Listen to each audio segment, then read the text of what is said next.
Hello, I'm Casey Aiken, and this is 21 This Week. Coming up next, in the aftermath of the Parkland, Florida shooting, how safe are Montgomery County schools? MS-13 gang continues committing crimes in Montgomery County, and why would wine magnate David Trone put an additional $1.5 million in his campaign? Stay tuned. Our panel of insiders will give you the story behind the story. We're joined by the Dean of Democratic Punditry, Sam Statland. Secretary of the Maryland Republican Central Committee, Mark Uncapher. Maryland Republican Attorney Diane Nash Dillon, and education activist Cynthia Rubenstein. Stay tuned for these stories and more on the next 21 This Week.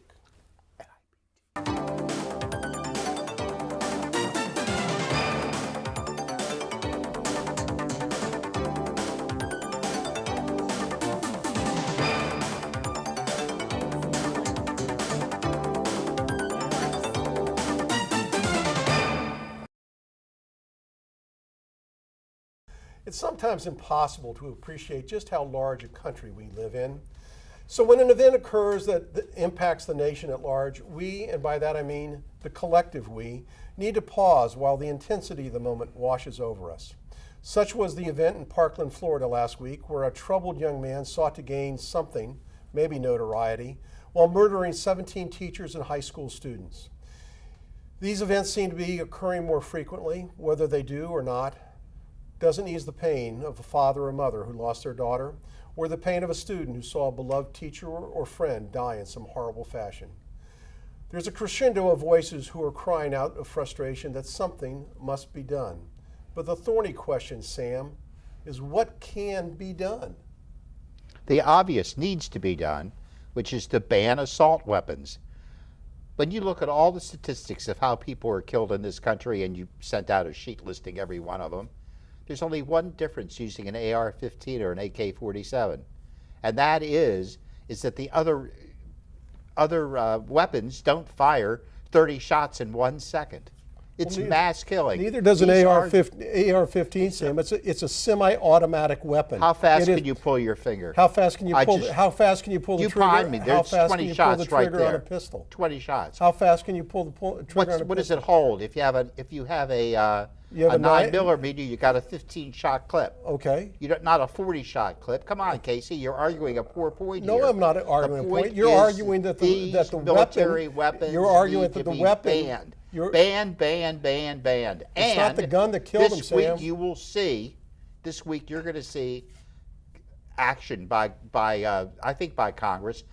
The governor of Florida today already is increasing age, restricting how you get the weapons, and his state was directly affected, unlike the chicken governors in the other states that did relatively nothing. All right, Sam, let's see what Cynthia has to say on this. Cynthia, Sam has his viewpoint, but there are those that say there's evil in this world. As long as there's been men on the earth, there's been evil in this world, and FBI statistics back it up. 26% of all murders, more than 4,000 in all, were committed last year with knives, other weapons, feet, hands, fists. Removing all the guns in the world won't stop the evil from occurring.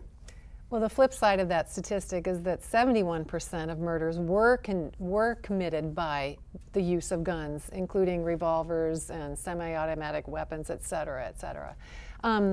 But there's not one answer for this. It has to be multiple answers. And right now, the polarization among folks, the all guns folks and the no guns folks, just has us at a stalemate. What needs to happen is that those on each side need to, number one, seek to understand before they seek to be understood.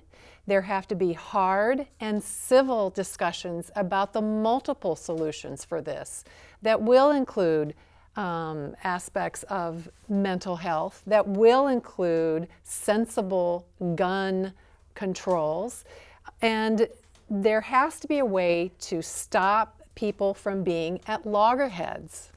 Do you know how many times the Broward County Sheriff went to this kid's house? Many times. And there were failures by multiple systems in this case. And so you have to look at multiple systems. This can't simply be a gun control issue.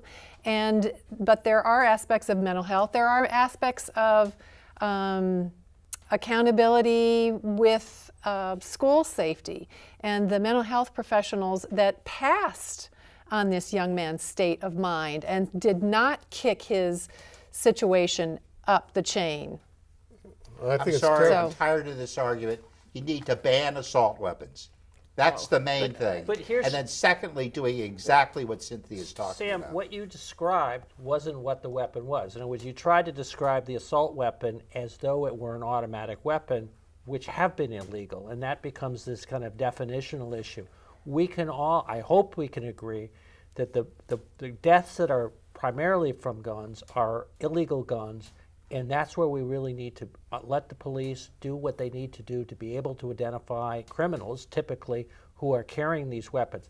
One of the problems we have, for example, in Baltimore, which has a lot of gun violence, is that the police have pulled back from doing the checks that they were doing, which has been a very effective deterrent to using the use of guns. One of the reasons the homicide rate in New York City is so much lower proportionally than it is in Baltimore. So that, I mean, it's not banning the guns, it's let's take the guns away from people who shouldn't have those The guns. Prime Minister of Australia was at the White House today talking with the President. This is a country where they had one incident in a school using an automatic or semi or fully automatic weapon, you're which Australia resulted had- in the total ban of weapons within that country. And they have not Exactly. had an incident since. Yeah, and they don't have the rights. You're comparing a country that does not have as its constitution Thank you. a fundamental protection for our ownership of guns. I have no problem with the fundamental. So if you want to ban the Second Amendment, ban the Second Amendment, but see, come out and Casey, say that. That is exactly the wrong thing to say. That's a political point. Nobody's talking about banning weapons. We're talking you about are. a You just specific, called for a eliminating- specific category of weapons. Assault weapons are already banned. Automatic weapons are already banned, Sam. What you're really afraid of is the look of the weapon, not the weapon itself. No, Casey, what I'm concerned about is how quickly you can rip off so many shots to kill 17 people in such a short period of time. There was a complete failure here, Sam. The police and the sheriff failed, and the FBI failed. When you hear what the tape was, the call into the FBI, the caller said that this young guy was ready to kill somebody, and that didn't even get passed out of the receiving operators. I absolutely agree, and I did hear the tape, but what you're talking about is a communications failure and technology failure from a federal and local No, perspective. we've had a communications failure. We had a communications failure in Orlando. We had a communications failure in Charlotte. We've had a communications failure because our federal officials don't take these things seriously, and neither do the local guys. Well- The local guys visited this guy 20 times and didn't do anything. Let's not focus on one part. Let's not focus on two parts.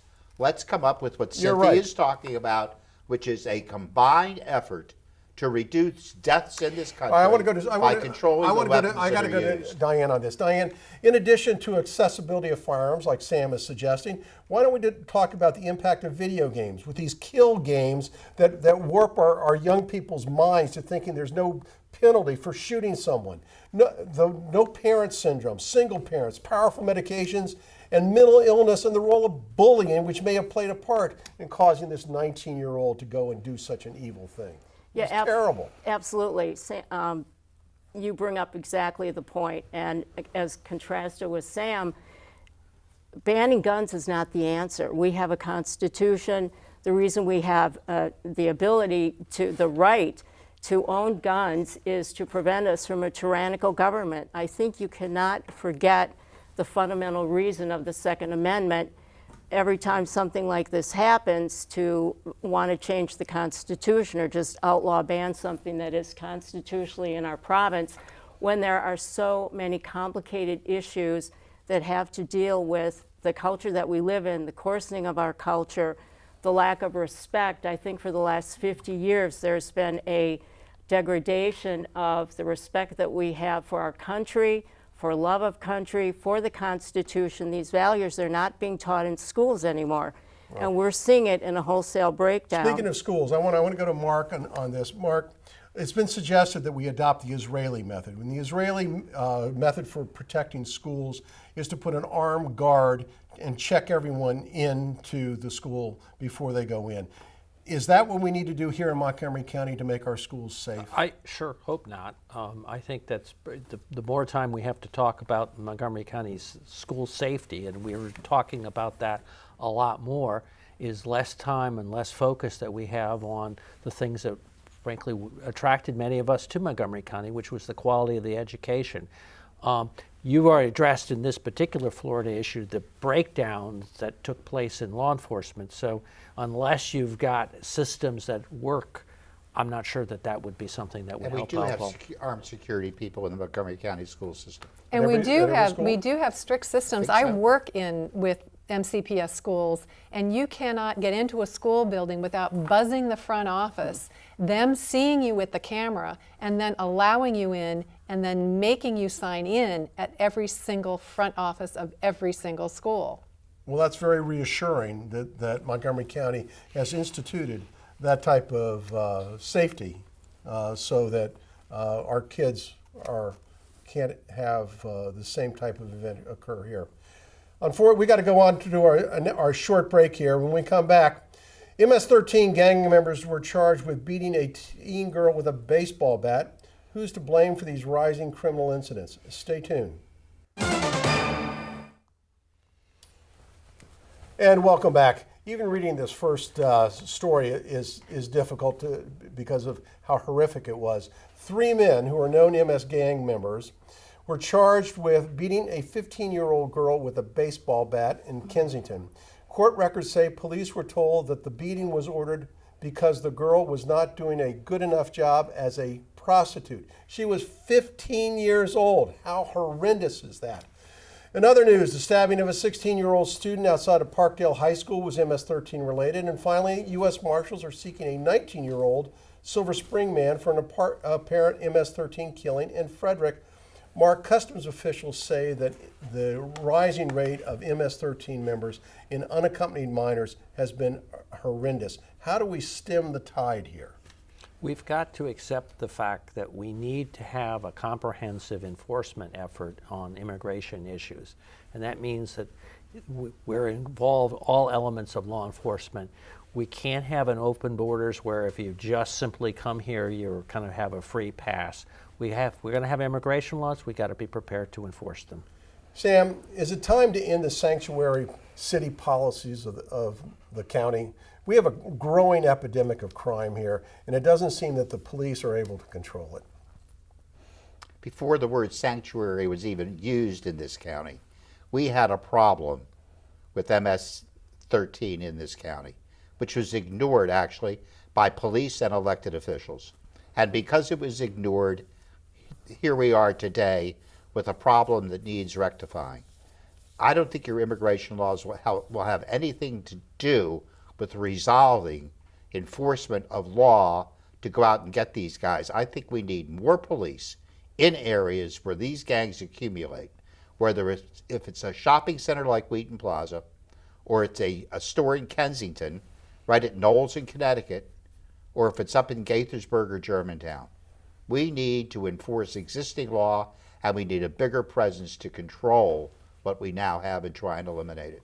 Sam, that beating in Kensington was within walking distance of where you live. It was. I mean, my wife used to walk to and from your neighborhood to Wheaton Plaza when she was a teenager. This is horrific what's going on here. It is. And something that hasn't been mentioned is that there are children who come up from Central America who are not MS-13 members before they came to the United States, but who have been recruited and become gang members once they come here. And second point is that the victims of MS-13 are often other Latino dreamers.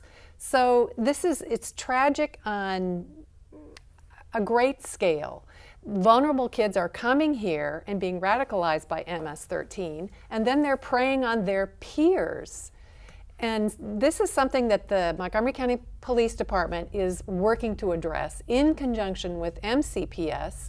They are Try to coordinate. trying to quell it and trying to use intervention, and the school system and other agencies are trying to use prevention.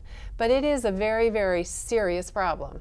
Well, it seems that the police were slow to react to this problem, partly because of political pressure in the Hispanic community, that they didn't want to scare the Hispanic community from not reporting crime and thinking that they were going to be deported. Which is an argument for Montgomery County's system of being everything short of being a legal sanctuary county. But The police Cynthia, department, it it does doesn't not work. help the It doesn't police work. if the Hispanic It doesn't community work. is Mark, afraid to talk to the police. But here's the issue. If there are folks that you've identified as gang members, and you take off the table one of the tools, law enforcement tools, that could have been used to deal with that person, you're waiting for something horrific to happen. And that's why we've got to have active law enforcement or enforcement of our immigration laws. And without that, as you say, it's the Hispanic community that is preyed upon by MS-13. We need to not deal with things as though it was a monolith. By allowing this problem to get out of hand, we're putting people at risk. We need a greater police presence, these Stacey. guys that beat that young girl, they were finally arrested after committing a series of robberies at cash checking stores. They don't have limitations on where they commit crime and where crime is going to go. They also would have pointed out It's the general. Yeah. And the so weapon going- in the car was a semi-automatic pistol. But going back to the original question, gotta move on. sanctuary, that is the problem. The laws are not being respected, the illegals are not being deported, and sanctuary county, city has to end. Well, you have the last word, Diane. So our last topic is when John Delaney announced that he was leaving Congress to run for president, it was assumed that the 6th Congressional District election might become a little more competitive. But that was until wine magnate David Trone got in the race and decided that he was once again going to self-finance his campaign. Last week, it was revealed that Mr. Trone contributed another $1.5 million to his campaign, or more than twice what his nearest competitor, Delegate Aruna Miller, has been able to raise. Cynthia, this is a loaded question. Isn't there something distasteful about one rich guy who didn't live in the congressional district trying to succeed another rich guy who never lived in the district? Well, it worked well for John Delaney, and David Trone is hoping that he can repeat that success. One thing that I find interesting about this race is that, or the district actually, is that it stretches from Potomac all the way up to the panhandle of Western Maryland, which is a surprise, surprise. where apparently, across that district, voters are happy to have a wealthy businessman who self-finances his campaign, and they value business experience. I bet there's more of them in the Montgomery County precincts than in Western Maryland who are happy about However, that. Cynthia. Judging by However- the numbers. it was- However, Mark knows these numbers. I want to say something about Aruna Miller, who has mounted a very, very good campaign. She's a very appealing candidate. She's an immigrant from India, came here when she was a child. She's worked in public service as a traffic engineer. She's endorsed by Emily's List, and she has been a legislator in the Maryland State House. An experienced legislator who has submitted very good legislation for the benefit of the citizens of this county and the state. And money-wise, net, they're about even. Because Mr. Trone has a very high burn rate for the money that he has put into the campaign. I say let the best woman win. Thank you. That's Ami Hober. Oh, well. And I say make them spend it all. Well, Diane, now we're talking about candidate Hober, who is one of the Republicans running in the race. Isn't it going to be difficult for anyone who wins the Republican primary to compete with a David Trone if he's the winner of the Democratic primary? Well, not simply because of as was intoned earlier, not because of the money he's willing to spend. because there's such an outweighed advantage to Democrats in the number of Democrat-registered voters. Of course, it's going to be tough coming up against David Trone. But the fact that he's a self-financed millionaire, I don't think is really the answer. First of all, he tried that 2 years ago. That didn't work out too well. Secondly, Ami right now is polling as far as name recognition goes, highest of all of the candidates out there. She's also got the advantage of this being an off-presidential year. There will not be a big Democrat at the top of the ticket, pulling out a heavy load of Democrat voters, we hope. Ami also has got the benefit of having pulled 40% of the vote 2 years ago. She will be running in an open seat, which even the Washington Post acknowledges is going to be a benefit. Well, once again, you've got the last word, and we'll find out what happens in June and in November. Stay tuned for parting shots. And welcome back. Now with parting shots, Sam Statland. I want to give a big shout out to all of the Democratic nominees for governor of the state who have selected a woman on every ticket as lieutenant governor. About time, because we don't have a woman in a leadership role in the state. Go nominees. Go Democrats. Thank you, Sam. Diane, your parting shot. I would like to give a shout out and my deepest tribute to Billy Graham. Our country lost a national hero a couple of days ago. In the wake of the Florida shooting and all of the sorrow that we have seen and the somewhat coarsening of our culture, it really behooves us to recognize what a national treasure Billy Graham has been, the solace, the religious strength that he has given to so many presidents and people. He will lie in state on Wednesday and Thursday, a great tribute to an American hero. Thank you. Cynthia, your parting shot. Okay, well, some stunning local political news today as Jill Ortman-Faust, a sitting member of the Board of Education who announced that she would run again for her at-large seat on the Board of Education, changed her mind. She had a challenger and she had coffee with him, and today on Facebook she announced that she liked him so much that she thought he would make a great member of the Board of Education. She has now decided to run for an at-large seat for the County Council, which brings us to 31 candidates running for four at-large seats on the County Council. She has several things going for her. Number one, name recognition from having been on the Board of Education. There are other members of the County Council who have run from the Board of Education, namely Valerie Irvin and Nancy Navarro. She's a skilled communicator, a tireless advocate in the community, very visible. So she just possibly might pull it off. Well, thank you, Cynthia. Mark Uncapher, your parting shot. Well, on a more sour note regarding the county council, it's the council has decided or is planning to go in the direction of reversing the recommendation of County Executive Ike Leggett on the construction of the Montrose Parkway East. Now, anyone in Montgomery County knows how difficult it is from going from east to west in the county. Taking this project off the boards would be a very bad mistake. Thank you, Mark. I want to thank the panel for being here this evening. These were difficult topics to talk about tonight, but I want to thank you for being here and sharing your views, which are important to the citizens of Montgomery County. I want to thank the viewers for tuning in each and every week to Montgomery County's hardest-hitting political talk show. For 21 this week, I'm Casey Aiken.